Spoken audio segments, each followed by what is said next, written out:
Welcome to module 40 of object oriented analysis and design. As you know, this is going to be the last module of the course.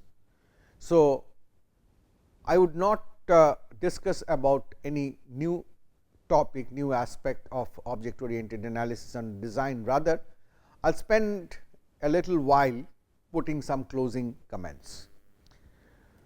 So, the objective is to review briefly what we have done in this course and mention to you how you should be preparing for your examination, and beyond this course what you should be looking at. So, this forms the basic outline of the module. So, if we look back and I would take a quick review based on how the modules were organized in terms of different weeks, and moving from one week to the next, in most cases we tried to achieve something foundational about the course, about the discussion. So, we started off with what is the software complexity all about. So, we started with a very basic question of is software at all an engineering, and reasoned to come to the conclusion that we still develop software, we are far away from actually constructing software the way civil engineers construct buildings. But in the process, so we identified some of the fundamental reasons as to why the software projects fail, and this led us to identifying 4 elements of complexity that really plague the software: complexity of the problem domain, difficulty of managing the development process, flexibility possible through software. This appears to be an advantage and goes against the software, and the problem of characterizing behavior of discrete systems, and this is the reality that we will have to work with.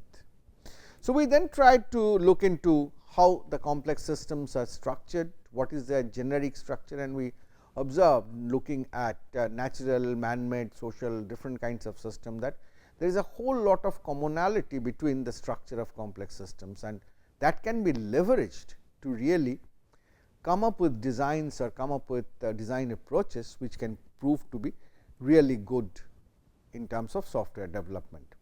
So, we identified the attributes of complex systems, and 5 attributes were identified: hierarchic structure, relative primitives, separation of concerns, common patterns, and stable intermediate form.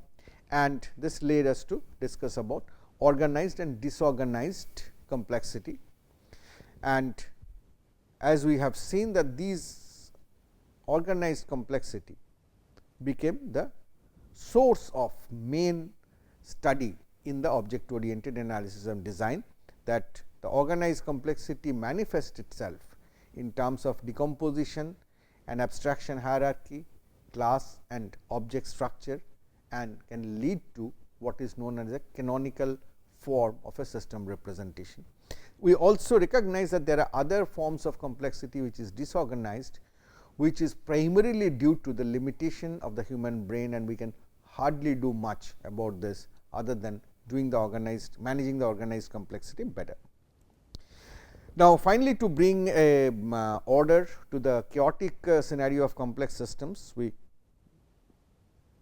argued that we need to look at decomposition, abstraction and hierarchy. These will be the key tools through which we can design and model the system. So, this was the basic analyzing the foundational reality of software and the reality of real world systems, the complex systems, was a main take back from the study of software complexity and object oriented solutions for them in week 1.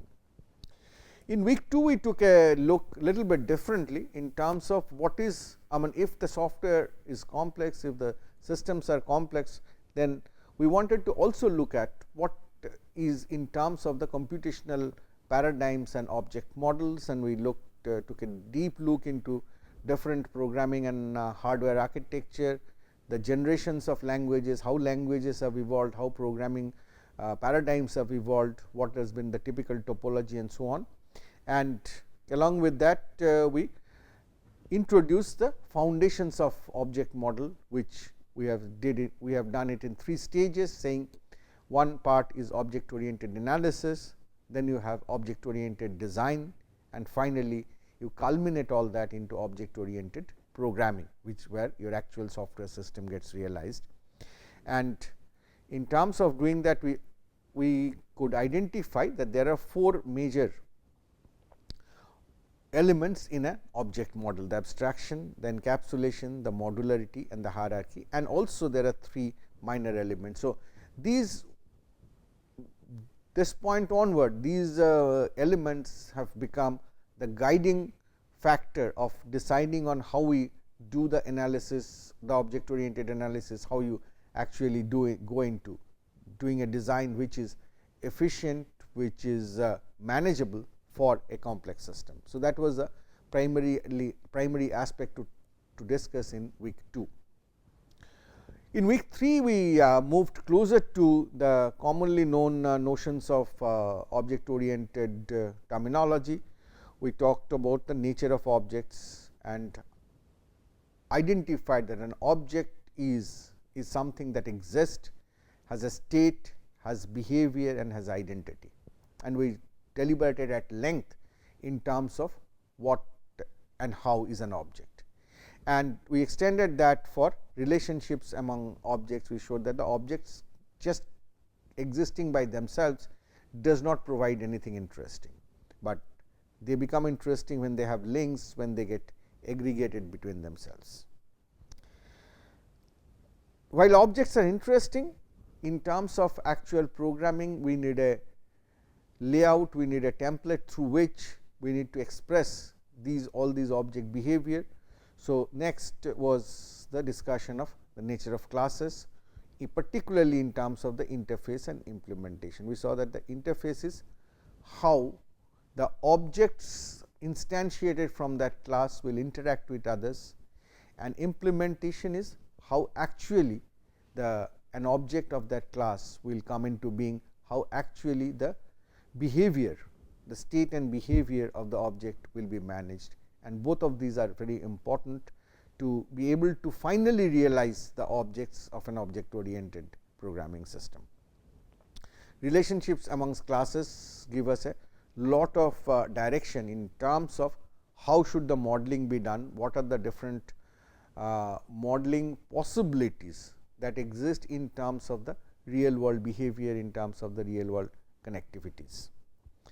And in this we also took a different measure of looking into that, since all of these, the objects, classes, all are different forms of abstraction of the real world, because certainly the real world was not created with the stamp of this is this object, or this is the class, this is the relationship, and so on. So, when we identify such objects and classes, what should be our measure of quality of abstraction? When do we say that the abstraction is good, when we say the abstraction is not so good and has scope for improvement? So, we talked about measures of quality of abstraction in terms of choosing relationship operations, choosing relationships, and choosing implementation. And we then made this a tool in terms of carrying out a detailed exercise on our part to be able to show you that how we can put all these discussions of object oriented analysis into practice. So, the basic question that we started to address in week 4 is it is good that we realize that object oriented approach will give us a much better alignment with the inherent structure of complex systems, and they should be organized in terms of objects and classes and their behaviors, relationships, and so on. But that still leaves one basic fundamental question unanswered as to, given a real world situation, how do I identify the classes, how do I identify the objects? So, we talked about the basic classification process to help the extraction of classes, and we learnt about 3 basic very fundamental foundational methodology for classification in terms of structural clustering, conceptual clustering, and prototype based classification or prototyping.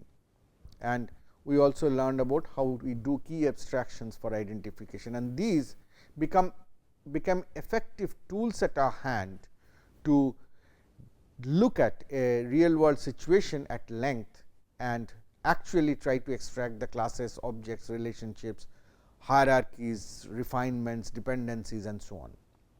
So, we spent a major part of week 4 in trying to apply all these in the context of a running system example, which we had introduced in, I think, in week 1 or week 2 early in the course, a leave management system. And we demonstrated with one special part of the approach, which is a linguistic approach. There could be other approaches as well, primarily trying to analyze the different parts of speech of a given English description of a system and reference to certain video based interaction between the customer and the client. We tried to analyze and identify nouns, verbs, different parts of speech to lead us to the different classes, their relationships, their hierarchies, and so on. And every time we worked on such a model, identifying classes, objects, relationships, we tried to get back to the quality parameters that we have defined for the abstraction and measure as to are we really improving from the earlier model. And in that process, we showed through a series of refinements that possibly went over 3 or 4 modules that starting from a 2-page English description, we are able to come out with a significant number of classes, their hierarchies, their major attributes, their relationships, and put them, and those more or less everything has certainly the dimensions of who is doing it, what is the expertise of the person analyzing, but still we could identify several techniques by which more or less uniformly all this information can be extracted, and that was the basic objective of the week 4, which culminated the first half of the course with the introduction of the object oriented paradigm as a whole, and culminating with certain practical approaches to identifying objects, classes, and relationships within the system. The next half of the course, covering week 5 to the week 8, has been dedicated to the other aspect of the course, which is once the information, once the object oriented components, classes, object, relationships, hierarchies have been extracted, the different processes have been identified, different use cases have become known. How do we represent them in terms of a language which is not biased by a particular programming style, a particular platform, or a particular individual, or a particular process, and so on. And in that context, we introduced what is known as a unified modeling language, or UML. And we discussed, we started with the overview, showed that UML did not happen in a day. It went through a evolution of several years when different concepts finally got unified in terms of a UML collection of UML diagrams, which are classified as structural, which talks about basically the levels in which different part of the system exist, and the behavioral diagrams, which say how the system will behave over a period of time. Now, to combine these two, the first part where we identified the basic object oriented features of a system, the classes, behaviors, object behaviors, relationships, and so on, and their expression through such a standardized language to be able to bridge this gap, we also took a detour into the basic SDLC process, which is a software development life cycle process. So, we wanted to say that it is good that we have a language which is platform agnostic, which is process agnostic, which is people agnostic, and so on. And we know how to extract different object system information from the real world through the methods that we did in the first part. But when do we do what? If the UML has several diagrams. Which diagram should I use at which stage of software development? What information should I be interested or focused on extracting at different stages? So, we took a tour in terms of the SDLC phases, primarily the part of that, the requirements to analysis to design, which is significantly, these are the three where OOAD is significantly involved, but it spills onto the high level, low level design aspects, the object oriented programming aspects in the implementation phase. So, we also talk about this. We have not considered the other phases like the actual deployment of the system or the maintenance and the overall other life cycle aspects or the testing phase and so on. They also involve object oriented analysis and design, but certainly in a less significant way than these phases. And with this, equipped with all these, we have dedicated a significant amount of, I mean, more than I think 40% of the time of this course in actually explaining, understanding the UML diagrams. And we have done that in the kind of perceived order of their importance and how widely you are expected to use them. So, we started with the use case diagram, which is certainly the most foundational, which you use in the requirements phase, and you will need to use that every time you come across a system. And then we moved on to a structural diagram, the class diagram, which is again possibly the most widely used UML diagram, which also leads to the direct consequence in terms of object oriented programming. Then we moved on to sequence diagram, which talks about the processes and algorithms, particularly in the temporal domain, and continued to discuss about different behavioral diagrams in terms of the communication diagram, which is the communication diagram which talked about the spatial information of messages, and all through we kept regular reference to what is happening in terms of the original computing model, which in our assumption has been the client server model. We talked about the activity diagram, which is the sequencing of operations as identified from the different use cases, the interaction view diagram, which is another smaller diagram. And then finally, we in the current week we ended up with the state machine diagram, which is again a very important diagram, giving us lot of state related information in the system, and it is more powerful than the finite state machine. It basically gives a state chart information, and subsequently just in the last module we took a quick look into some of the other UML diagrams, which are also very important, but in the context of OOAD they may have less significance, because they relate more closely to the implementation phase than the analysis and design phases. So, having looked at that, if we just look back, turn back, and in one slide I want to summarize as to what have we learned. I think this is this will be the core learning that we are looking at. Certainly, the first message we have learned is software is complex, because if you leave aside everything and anything else, it is complex because systems are complex. That is the inherentness of that. So, there is no compromise on this. That is the first lesson we have learned. Second is object oriented analysis and design helps understanding and working with complex systems. Why? Primarily, there are several reasons, but primarily for two reasons. One is object oriented analysis, representation, design is natural.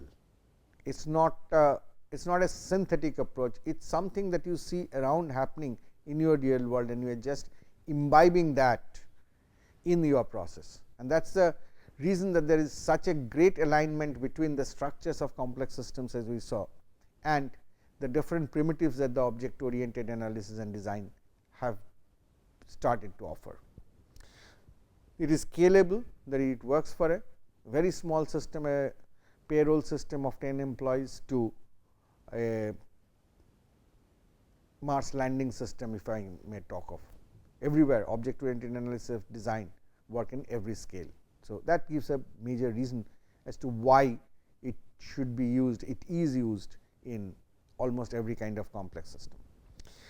Second fundamental reason is OAD is process, people and platform agnostic.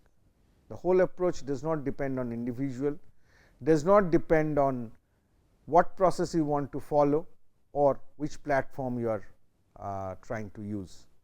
By platform I mean software, hardware, physical systems, everything. So, OAD is a very, very generic approach. The third take back I would say is the UML.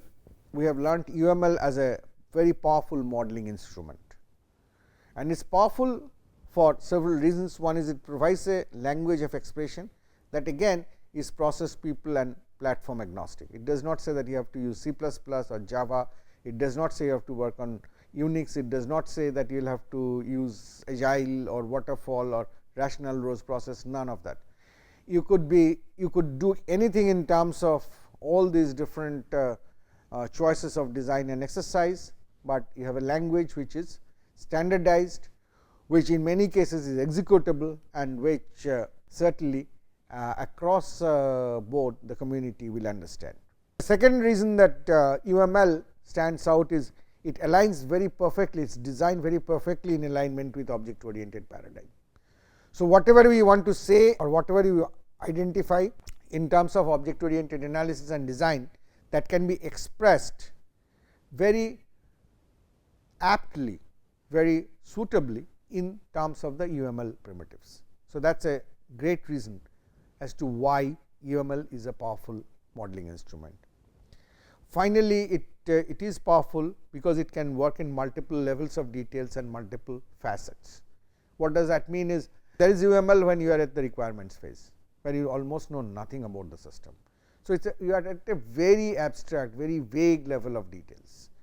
Then you slowly capture certain diagrams, you capture use case, some basic class diagram, and then you start refining them. So, as you keep on refining them, you are increasing on the level of details further and further and further, and you continue to do that, and UML will continue to support you.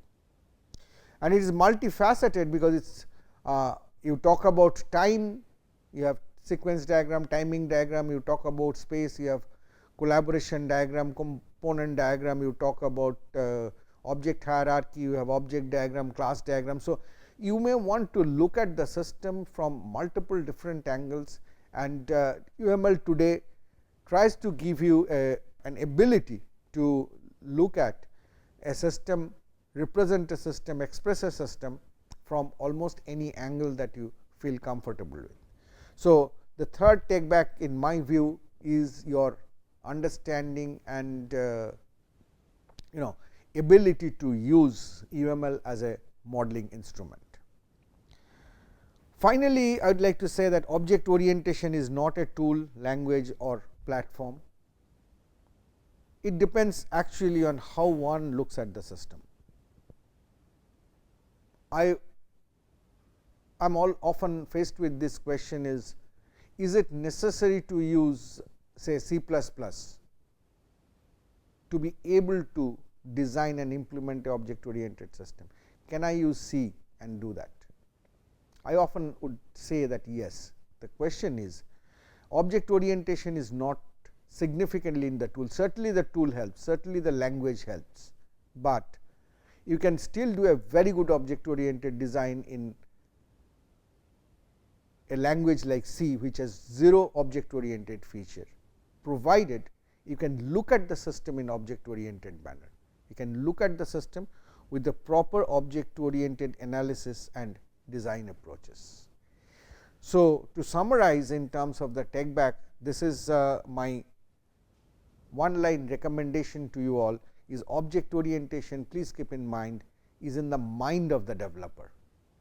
UML will help, analysis approaches will help, the language will help, certain tools, rational laws, visual paradigm, they will help, but whether how well you have actually analyzed and designed a system in object oriented terms depend on how as a developer you think object oriented, how any concept that you come across, how quickly you can identify, sieve through and identify what is a key abstraction, how quickly you can see that abstraction, how quickly you can see through that what is an appropriate state, what is the appropriate set of behavior for an object, what is should be a right hierarchy of specialization for this.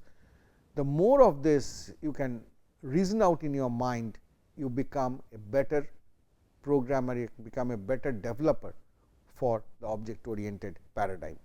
And that I would emphasize is a key take back which you should focus on as you barge into the last couple of weeks of reading and practicing on this course. To specifically prepare for your examination, I will have a very classical advice that you certainly watch the videos, revise the assignments and solution. There is nothing new to that, but certainly I would strongly advise that you practice the used and worked out examples. This example I have used very extensively all through the presentations, and this example has often been referred to in terms of the assignment. So, I would strongly advise that you practice on these examples more and more. Practice, try to do all kinds of diagram for them, try to do all kinds of analysis for them, try to look into these systems in multiple different ways that you would like to do in a multifaceted manner in multiple levels. Besides, these are some of the systems for which we have prepared small system descriptions, postal management system, a story management system, and a card management system. So, these are also like 1.5 to 2 page descriptions. So, we will soon upload these PDF files, and I would suggest that you can use them as additional examples. If you have practiced with the leaf management system watching the video, then it will be good to pick up one of these systems and try to do the similar analysis and try to build similar models, UML models based on these sample example systems also. If you need to refer to books, then these are the 2 books. Certainly, this is the most important book, the Grady Buch's book on OAD, which we have been following from the beginning, particularly for the first half of the course, where we discuss about different object oriented concepts fundamentally. Much of the material is actually from this book. So, it will help if you refer to this book. But in addition, I would suggest that if you have questions on UML, you could also refer to the Learning UML 2.0. I found this quite a nice book to follow, but just to say, along with that, there are several sites which have very good information, including the UML 2.5 diagram site, which for which the URL you will find in several of our presentation slides. So, you could also pick up for the UML, you could also pick up and work from that. Finally, going forward, that is beyond this course, if you would like to study further, understand further, then certainly the kind of things that you can do is you can practice modeling with UML. UML is very, very vast, as you have seen.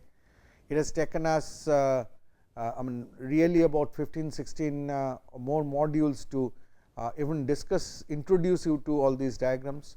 So, it will take you much longer to practice and get familiar with the nuances of UML and how powerfully you can use that. But certainly, if you do that, it will turn out to be something very good in terms of your you as a developer, I would say, as a developer of software systems. Besides that, it is good when you are looking at analysis and design, it is also good to look at the possible ways to implement. So, I would strongly advise that you also take courses in object oriented programming. These are my 3 recommendations in the order of preference. I would suggest that you do a course of OOP in C++ or in Java, or even parallelly on Python, and practice them. Certainly, there is in terms of analysis and design, there is nothing better than actually being hands on. So, do analyze, design and implement moderate sized systems, so that you can know through your experience as to what works and what does not work. And at a second level, I would also suggest that you can consider studying software engineering more formally, which will have a significant part of object oriented analysis and design, but you can study software engineering more formally to understand and use processes better in terms of exercising the object oriented analysis and design practices. So, to summarize, I would simply say that the course on object oriented analysis and design is hereby concluded. I wish you all the very best for your forthcoming examination if you are taking it, and certainly for your future endeavor with software systems analysis, design, and the application of the UML diagrams as well as the different approaches of OOD that we have discussed here.